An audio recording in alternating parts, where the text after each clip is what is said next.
Hi, this is Exploring with Em and Stu. I'm Em. And I'm Stu, and today we're going to be cycling along the old Great Eastern Railway.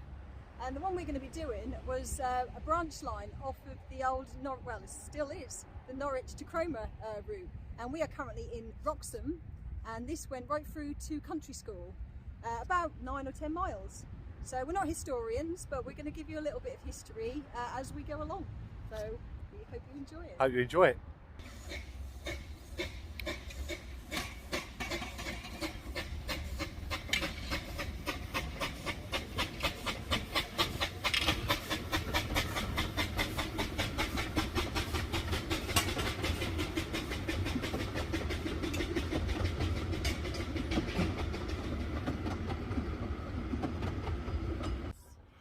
So we're going to be starting our journey, as I said, here in Wroxham, at the Bure Valley Railway, which is an narrow gauge train track now, isn't it? Yeah, it is. Which was put here in 1990, and it pretty much covers the whole of the track bed all the way along.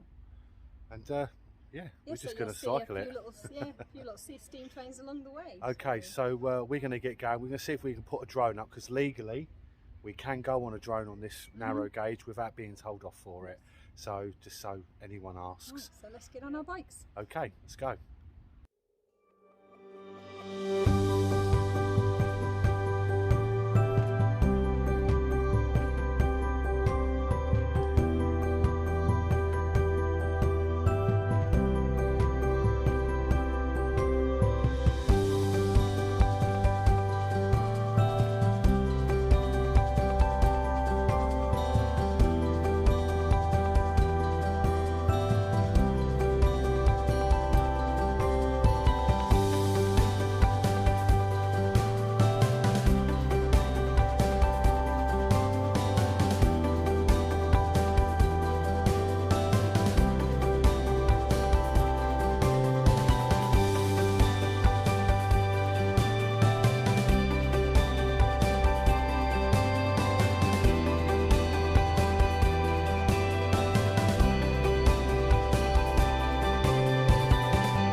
Right, so we've not come very far, have we? No. But we thought it was about lunchtime. We thought we'd stop for a bit of lunch. We're better off because we're doing all that cycling and it's going to get knackering, so we better do it.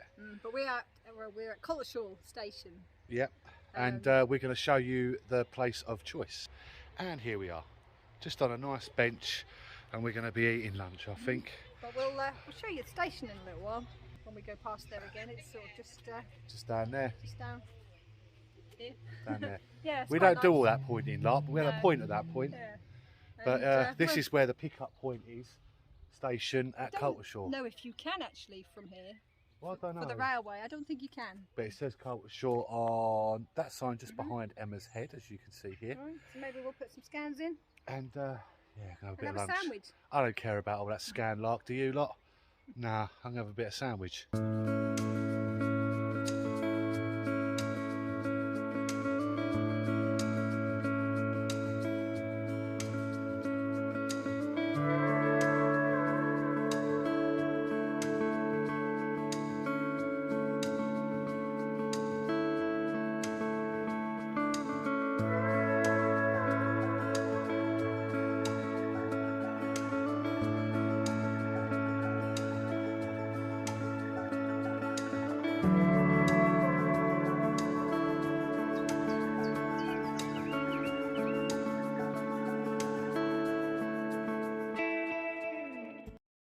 Right, so the first stop on the way is Collishaw Station, which is just in the background here. You can just about make it out. Just here. It's a private residence now, and they've done a really good job. They look like train enthusiasts. Yeah. But there's also a few other remnants here, including the platform.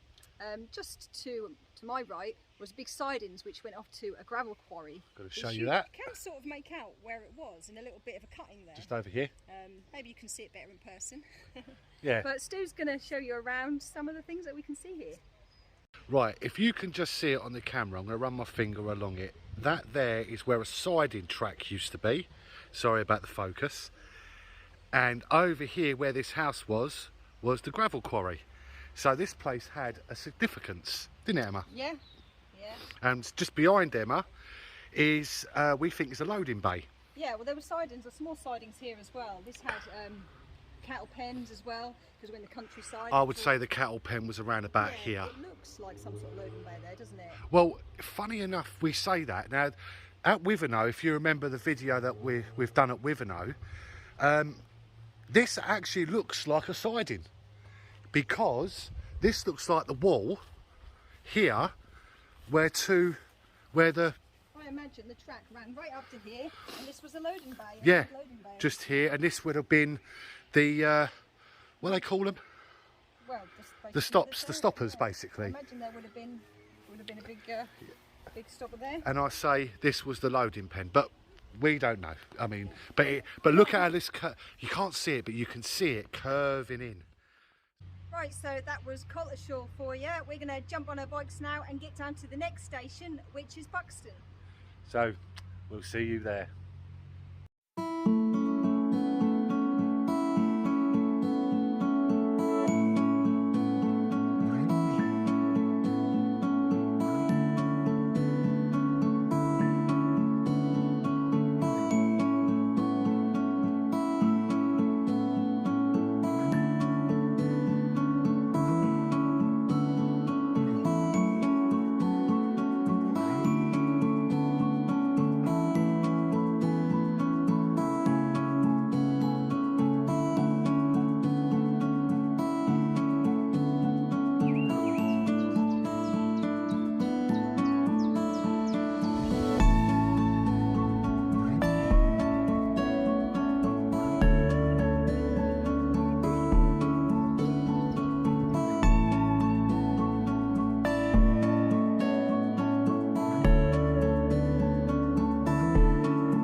So we've just stopped on the way to Buxton Station because we are actually right at RAF Coltishall. Something that me and Emma have wanted to do for a really long time. I think it closed in 2006. Yeah, and it was all sold off to the council. And we've driven around the perimeter, but one day we said, oh, we'd love to put a drone over it, and we just achieved it. You're about to see that, I guess. Yeah, so I've just managed to do that. But the significance anyway of RAF Coltishall is because in late Victorian times, the train line really wasn't being used very much at all. Was that numbers had really dropped until the war, obviously, when they were used to ferry all the servicemen around and all things like that. And the ammunition, the lot. Yeah, and don't forget, obviously, there was petrol rations, wasn't there? Yeah, of course it was. So people started using the trains again. So during the First and the Second World War, the numbers really rose up again, up until the 50s. And we'll tell you what happened in the 50s a bit later down the line. Okay, so we're going to carry on with the biking. I hope you're enjoying the footage at the moment, and we'll see you at Buxton.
Right, we're at Buxton. Finally.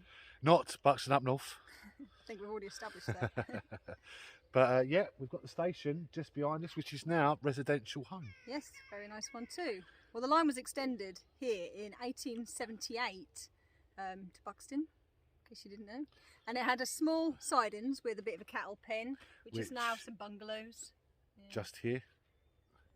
I don't think there was much else really at Buxton, or anything overly significant, I can tell you. You can kind of tell why this line, as we're travelling along, why it was discontinued. I mean, the villages and the towns, I mean, are still kind of non-existent. Yeah, even now. There's not much here, is there really? Just No, small especially when we got to Cotteshall, there were a couple of houses, and I think that was about it, really, Absolutely, wasn't it? yeah. So but we wanted to show you the quite impressive station building, which is still here. Absolutely amazing. So the next stop is going to be Aylsham. Is that right? I don't know. We'll have to see. Okay, we'll see you there.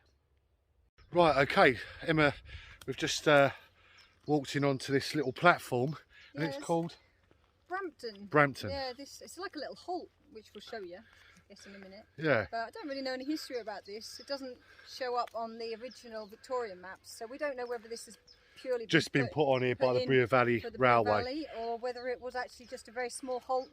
And but what we'll do is we'll spin you around, and there it is, Brampton. Yeah, I'll have to see if I can find any history about it. Yeah. But we just stopped again for a break. It looks like we haven't been far, but we've actually done a couple of miles. Yeah, yeah. It's done all right. I mean, I think literally after this one, it will be Aylsham. We didn't know this one was here, actually. No, we didn't I wasn't know. Expecting it. But it's actually quite a cool little platform. Yeah. It's nothing much, it's, you know, but again, it's well looked after, you know. So we don't know any we don't know any history about this, so we're just going to carry on and seeing what else we can find along here. There might be a few more remnants, we're not too sure. No, well, we'll see you at Aylsham then.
So we've just stopped at this bridge for a little while because it's actually got some features on it, hasn't it? So if you just show up into the archway there, you can see what we believe are the original telephone communication brackets.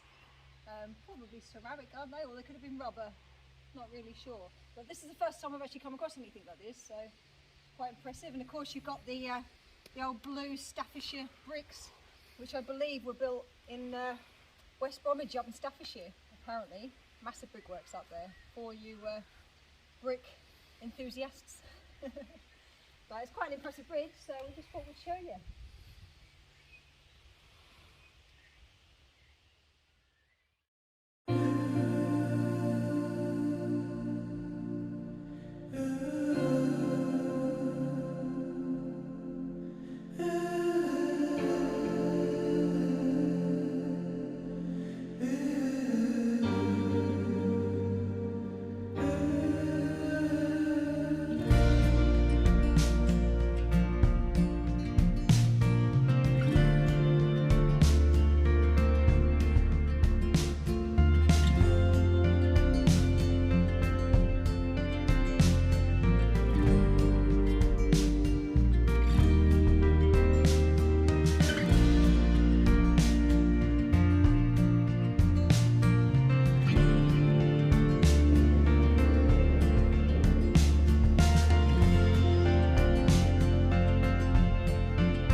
Okay, so we've just come to another interesting part of this railway, and according to records and logs, this is the last remaining long tunnel in Norfolk that's actually being used. Yeah, we'll take some pictures. It is just behind us here. You can just see the dip. You can't go underneath it, unfortunately. No, the path goes over the top, but that does mean that we are nearly back. We are nearly back. We're nearly back to Aylsham. But we'll put some photos in, and I think we'll see you back at Aylsham. Yeah. Okay then, let's have a look at these photographs.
Right, so we've made it to Aylsham Just. finally, Yeah. and of course the railway line finally made it to Aylsham in 1879, when it continued until 1952. So quite an early closure was this So branch it wasn't line. a beaching cut. No, it wasn't a beaching cut. Basically, after the war and after the petrol ration and everything, people just stopped using it, and so like so many, it got closed. Shame. But it did continue for freight until about 81, Oh, okay. when it was finally closed, and they lifted all the tracks in, I believe, 1983. 83. So And new tracks are down for yeah, the just, narrow gauge. Yeah, not so many years later, I think in 1990 they put down the narrow gauge, and that's the Bure Valley Railway we There you have go. now today. So I'm sure there's plenty more history. All in my little book I could have given you, but I'm just too knackered to tell you now. But we hope you enjoyed this video, and we hope to see you again. So from Exploring with Em and Stu, And the Great Eastern Railway, or what was. Thanks for watching. we'll catch you again. Bye. Bye.